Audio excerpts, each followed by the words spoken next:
Mike Moore Media. This is Matt Warman here with Seth Woodall. Hey, Seth. Hey, Matt. Good morning. How are you? Good morning. Doing well. Really, today, I want to jump into the podcast. I know we always hit a variety of topics, but wanted to start this morning with some kind of breaking news that happened yesterday afternoon with President Trump. Yeah, so, there's been a second attempt at President Trump's life. That's kind of what's taken over the mainstream media right now. And so in looking at what happened, he's just out there playing golf in Mar-a-Lago, and we've got a guy who actually is from Greensboro, North Carolina. Yeah. I think he lives between Greensboro and Hawaii or has contacts to both and has some criminal record, had been charged previously with possessing weapons of mass destruction. And, he was able to kind of breach the perimeter there at the golf course and almost got an opportunity to try to take President Trump's life. That's right. I mean, it's a scary situation. We've seen now 2 assassination attempts on President Trump within the past 3-4 months. You start to wonder, what's the root cause behind this? We haven't seen this kind of animosity or political violence in a while. Well, I think partisan politics has led us to a new place in society that is kind of sad. Things have become so divisive. There's so much hatred between the parties. There's so much hatred between the supporters of each party, and that's not the way it was originally intended. It was intended to represent individuals in their capacity as our society, and to have leaders who would make decisions based on those individual desires. And it became a two-party system, and now it is just so partisan. Here we are. And I think a lot of it, unfortunately comes down to mainstream media and the way that they report the news. Right. I mean, well, the news has become big business, and I think that's part of it, especially, again, like you said, with the mainstream media. You're seeing this idea where they're doing anything they can to drive clicks, to drive sales, to get eyeballs on issues. And unfortunately, it's gotten to a point where they're doing a disservice to Americans, where they are pitting each other, the two groups, the two sides, the two parties against each other. And this is what the culmination of it has been. I mean, it's attempt on people's lives. Well, we almost lost President Trump, and whatever side of the aisle you're on, we should not be supporting or even don't want to entertain that we should try to go after a political opponent. It's just a sad day in our society, and to think that, President Trump or any president or anybody is hated that bad that it's actually been 2 months. You said in the last 3 or 4 months. It's been 2 months since the original attempt on his life. And here we are. There's a second attempt. The guy got away from the scene. They did catch him out on I-95 going into Martin County, and took him into custody there. So it'll be interesting to see what he's charged with. And it'll be interesting to see if he actually talks and gives up any information. Like I said, he voted in the last election here in North Carolina. I think Reuters has indicated or has reported that he has been in opposition to Joe Biden back in 2020. He was very vocal about that. And then recently against President Trump. So obviously there's some mental health issues going on there. You don't just do things like this without mental health issues, but we'll just have to wait and see what the news reports this week. Right. We'll see a little bit more about the investigation. But like you said, this has a little bit of a hometown effect on us. It seems like he had resided between Ohio and Hawaii and North Carolina. He had registered recently as an unaffiliated, but voted in the Democratic Party primary. But yeah, I mean, again, it looks like there's some mental health issues, and it'll be interesting to see what gets reported down the line. Sure thing. So it's interesting because the Department of Homeland Security, the Secret Service, is saying that golf courses are one of the most difficult and challenging locations for them to set up a perimeter because it's just wide open space.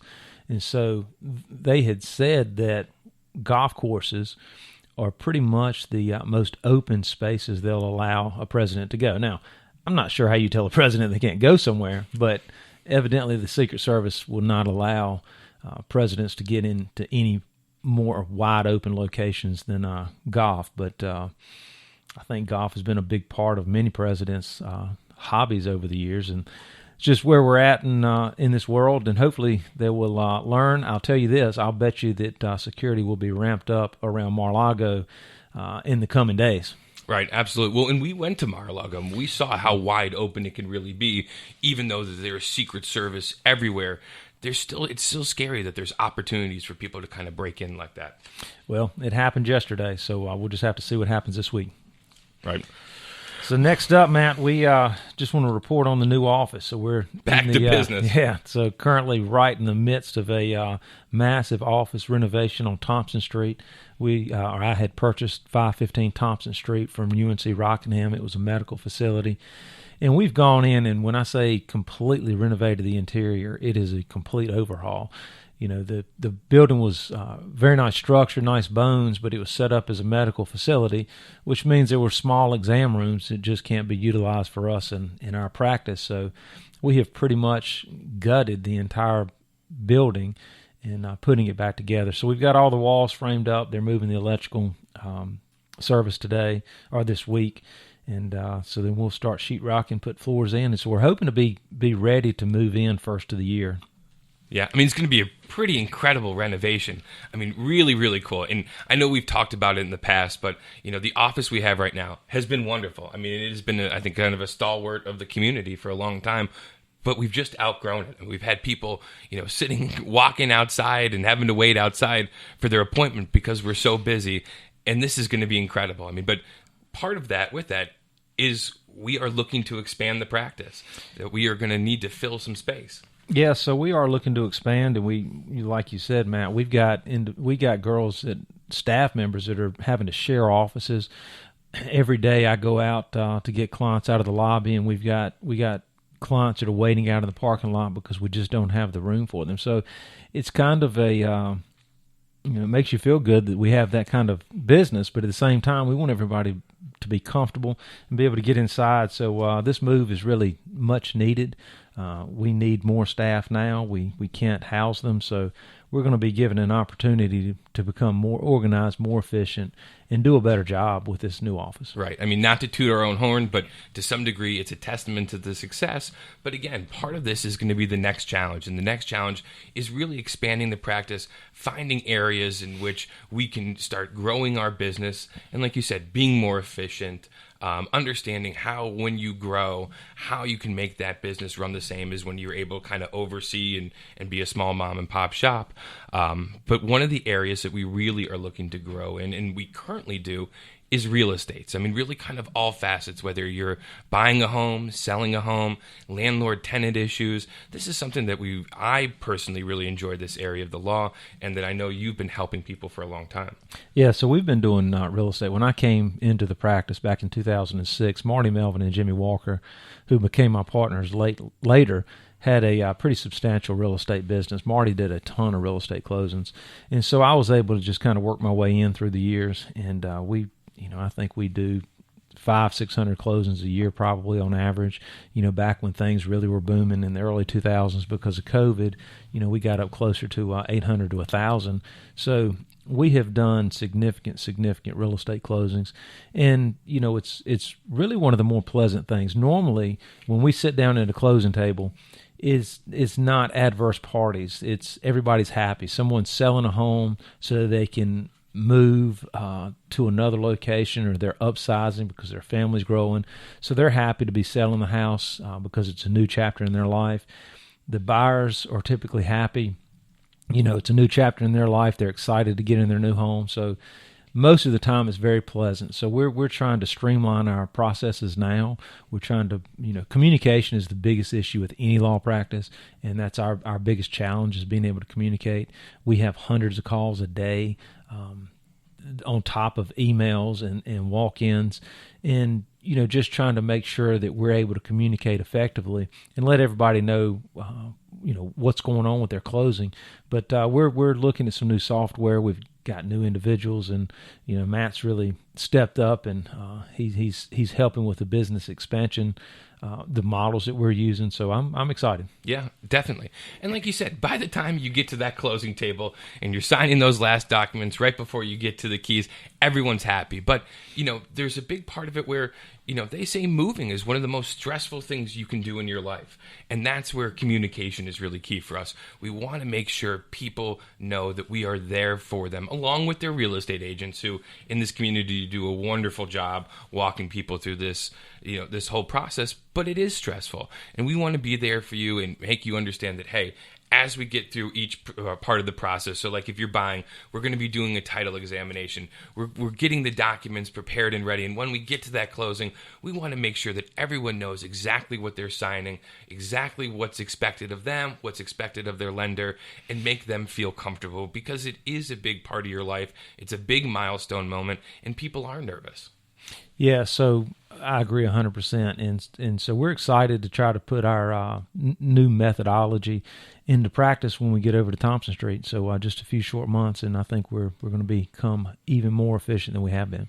Right. So, and if you are a buyer, you are a seller, reach out to our office. Love for you to speak to our real estate team, and me specifically over in Eden, and I know we do it over in our Madison office, that another part of the real estate is, landlord-tenant type issues, whether you are a renter and you're facing an issue with your landlord or vice versa. You're a landlord and you have an issue with your tenant that may need legal help.